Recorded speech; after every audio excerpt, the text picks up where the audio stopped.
Le 30 juin 1960, le Congo devenait indépendant de la Belgique. J'ai fait une vidéo qui parle de la crise du Congo sur sa période des années 60 si ça vous intéresse. Dans cette vidéo, on va voir rapidement la géographie et l'histoire du Congo et comprendre comment ce pays assez grand en Afrique a un énorme potentiel. Sûrement un des plus grands potentiels au monde. Aperçu. Le Congo est un pays en Afrique centrale, son nom officiel est la République démocratique du Congo. Il est voisin d'un autre pays qui s'appelle Congo aussi, la République du Congo. La République du Congo est une ancienne colonie française, alors que la République démocratique est une ancienne colonie belge. Mais dans cette vidéo, quand je parle du Congo, je parle de la République démocratique. Le Congo fait 2,3 millions de km², ce qui classe le pays en 11e position depuis 2011. Avant 2011, le Congo était en 12e position, car il y avait le Soudan qui se hissait dans le classement, c'est avant que le Sud-Soudan ne s'en sépare. Et avant 1991, le Congo était en 11e position aussi, c'était avant l'indépendance du Kazakhstan. Depuis la division du Soudan, le Congo n'est même pas le plus grand pays d'Afrique, c'est l'Algérie. Sauf que la différence de l'Algérie, sa surface c'est pas que du désert, mais plutôt de la forêt ou de la savane. Sa capitale est Kinshasa, voilà pourquoi on surnomme parfois le pays Congo-Kinshasa. L'autre est surnommé Congo-Brazzaville, car sa capitale est Brazzaville. Le Congo a une géographie fantastique, mais avant d'en parler, je propose un petit bref historique. Histoire. Le Congo est issu d'un territoire conquis par le roi des Belges. Les frontières actuelles sont dessinées en 1885 à l'issue du congrès de Berlin. On accorde ces terres au roi des Belges, Léopold II. C'est ses terres. Pas une colonie belge, c'est vraiment ses terres à lui. Il exploitera bien le territoire, ce qui entraînera la réduction de la population par 2. Il y a eu plein d'atrocités réalisées par le roi. C'était sa propriété, il faisait un peu ce qu'il voulait, il n'y avait aucune loi. Suite à la découverte de toutes ces atrocités, le Congo est donné à la Belgique directement. Il devient donc une colonie. Aujourd'hui, Léopold II est une figure très controversée car à l'origine de ce massacre qui aurait entraîné la mort de 10 millions de personnes environ, les chiffres peuvent beaucoup varier. Le Congo devient donc une colonie belge en 1908 pour ensuite devenir un État indépendant en 1960. Le pays va connaître plusieurs phases. Entre 60 et 65, c'est la crise du Congo, période de confusion avec changement de gouvernement. En 1965, Mobutu, l'ancien chef d'état-major, prend le pouvoir et transforme le Congo en une dictature personnelle. Le pays est renommé Zaïre en 1971 et il reste au pouvoir jusqu'en 1997.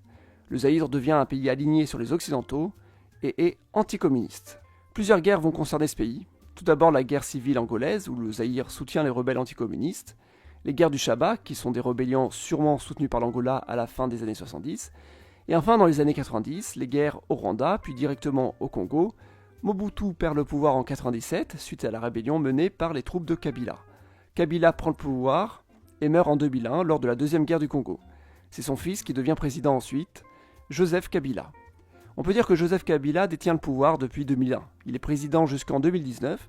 Depuis, c'est Félix Tshisekedi le président, fils d'Étienne Tshisekedi, ancien ministre et un des plus célèbres opposants de l'histoire du Congo. Démographie. Bon, retournons à une géographie un peu plus générale pour comprendre le Congo et notamment sa démographie. Comme on peut le voir sur les images satellites, le Congo est divisé en 2 grandes zones. Une zone où il y a de la forêt dense au nord, et des plaines dans la zone sud, avec parfois des forêts moins denses. Avant d'entrer dans les détails géographiques, voici un aperçu des provinces du Congo. Le Congo est divisé en 26 provinces, ce découpage existe depuis les années 2000, mais il n'a été mis en place qu'en 2015. Le pays a connu plusieurs découpages au fil des années, je vous propose de voir le découpage d'origine, qui est le plus facile à mémoriser. Dans le découpage de 1960, il n'y avait que 6 grandes provinces, c'était plus simple. Il y avait la grande province de Léopoldville, aujourd'hui divisée en 5 petites provinces. On y trouve Kinshasa, la capitale.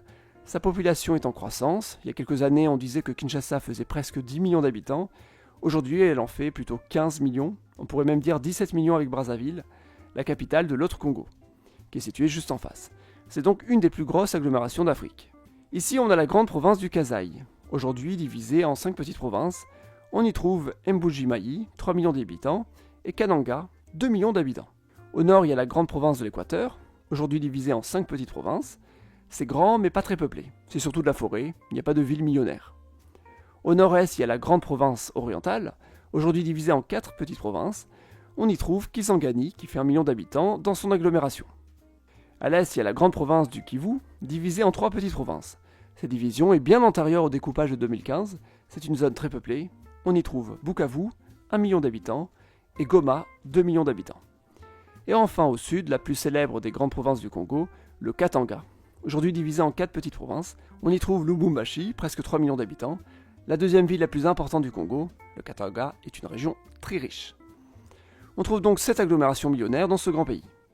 Mais j'en viens au sujet principal de ce chapitre, la population du Congo. Combien y a-t-il d'habitants dans ce grand pays ? Je me souviens que dans les années 2000, on disait que le Congo était le deuxième plus grand pays francophone, derrière la France. En effet, au Congo, le français est l'unique langue officielle. Et dans les années 2000, le Congo comptait environ entre 50 et 60 millions d'habitants. En 2013, le Congo a dépassé les 70 millions d'habitants, confirmant sa première position de pays francophone. Ce qui est impressionnant, c'est que le Congo ne comptait que 35 millions d'habitants en 1991, soit moitié moins qu'en 2013, et en 1960, au moment de son indépendance, il n'y en avait que 15 millions. Et aujourd'hui, il n'y a pas vraiment de statistiques récentes officielles, mais selon la CIA, en 2022, la population du Congo est estimée à 108 millions d'habitants.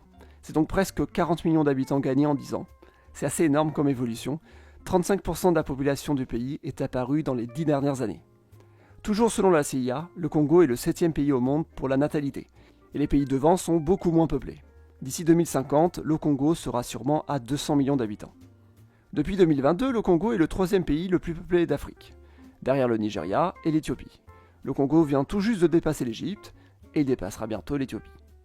En termes de PIB, c'est moins glorieux. Le Congo est derrière plusieurs pays bien moins peuplés en Afrique, mais plus sa population augmentera, et plus son PIB aura un potentiel d'augmenter. Le Nigeria a 2 fois plus d'habitants, pour un PIB 8 fois plus gros. Il faut donc voir comment va évoluer le Congo, surtout que c'est un pays francophone, et qui pourra avoir une grande influence dans cette sphère linguistique. Mais il faut voir aussi comment le français va évoluer. Langue surtout parlée en ville, le pays se situe à la limite de la sphère francophone au nord-ouest de l'Afrique, et anglophone situé à l'est ou au sud. L'anglais est donc la principale langue étrangère étudiée. Le néerlandais, lui, langue de la Belgique aussi, n'a jamais été vraiment présent. À part ce français officiel, et encore peu parlé, on trouve des langues nationales, qui elles aussi sont rarement des langues maternelles. Tout d'abord, il y a ce qu'on appelle le Kikongo, qui est en fait plutôt une famille de langues et de créoles, dont le plus connu est le Kituba. C'est le nom qui a donné le nom du pays. La langue est parlée surtout là où il y a accès à la mer, c'est donc la première langue croisée par les colonisateurs. Encore plus parlé, nous avons le Lingala. Le Lingala concerne aussi la capitale, Kinshasa, c'est donc en quelque sorte la principale langue de communication au Congo. Mais à l'est, on trouve une autre langue encore plus parlée. C'est le Swahili, la plus célèbre des langues africaines. Au centre, on parle le Chiluba. Les populations du Congo parlent ensuite une grande variété de langues maternelles. On en compte des centaines, mais l'instruction à l'école se fait dans une des 4 langues nationales, précédemment citées, en fonction de la région, et en français. Économie. Vu que le Congo voit sa population augmenter, c'est l'économie qui va jouer un rôle clé. Et pour le moment, le Congo a un gros avantage, les ressources sont énormes. On trouve de l'or à l'est, surtout dans le Kivu.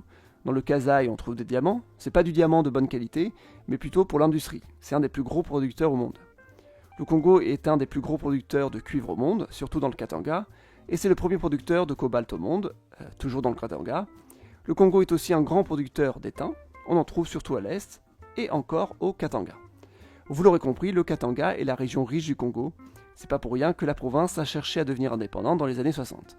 Le Congo est donc un pays bien divisé. La capitale, Kinshasa, se trouve dans la zone où on parle le Lingala, c'est le centre politique, mais les ressources se trouvent à l'autre bout du pays, où on parle le Swahili. Et le Swahili est parlé à l'est. Ces régions sont donc tournées vers l'Afrique orientale ou australe. Au Kivu, depuis les années 2000, il y a encore des conflits. On parle de la guerre du Kivu. Mais il y a encore d'autres divisions. Certaines sont symboliques, comme le décalage horaire. Le Congo est le seul pays au monde où sa capitale n'est pas située dans le fuseau horaire le plus peuplé. Mais c'est surtout au niveau des infrastructures que la division se fait ressentir. Le chemin de fer est le plus flagrant.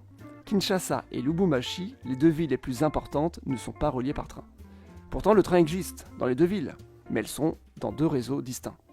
Kinshasa n'a qu'une ligne pour aller vers la mer, et Lubumbashi a un réseau pour relier le centre et l'est du Congo. Mais c'est un réseau très vétuste qui date de la colonisation. Au nord, il y a Kisangani, une des villes millionnaires. Elle est reliée directement à Kinshasa par le fleuve Congo. Ce fleuve sert d'axe de transport, mais au-delà de Kisangani, il n'est pas navigable. Il n'y a pratiquement aucun pont sur ce fleuve, il coupe le pays en 2, et même la route reste limitée. Kinshasa et Brazzaville, les 2 capitales congolaises, sont face à face sur ce fleuve, mais il n'y a pas de pont. Le principal pont du fleuve se trouve à Matadi, à la frontière de l'Angola. D'ailleurs, le Congo n'a qu'un petit accès à la mer, et le fleuve Congo n'est même pas navigable jusqu'à la mer. C'est donc de nombreuses infrastructures que le Congo doit mettre en place s'il veut pouvoir bien profiter de ses richesses. En attendant, la communication peut se faire via l'étranger. Le Katanga est relié à l'Afrique australe par exemple.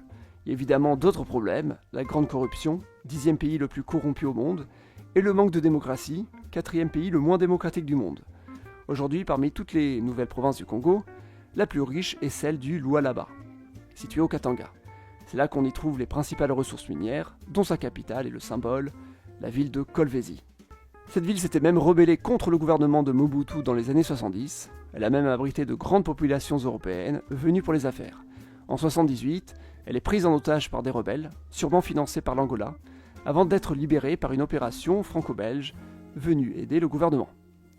Et bien voilà, c'est tout ce que j'avais à dire sur le Congo. Si la vidéo vous a plu, mettez un pouce bleu et abonnez-vous pour soutenir la chaîne. Merci beaucoup.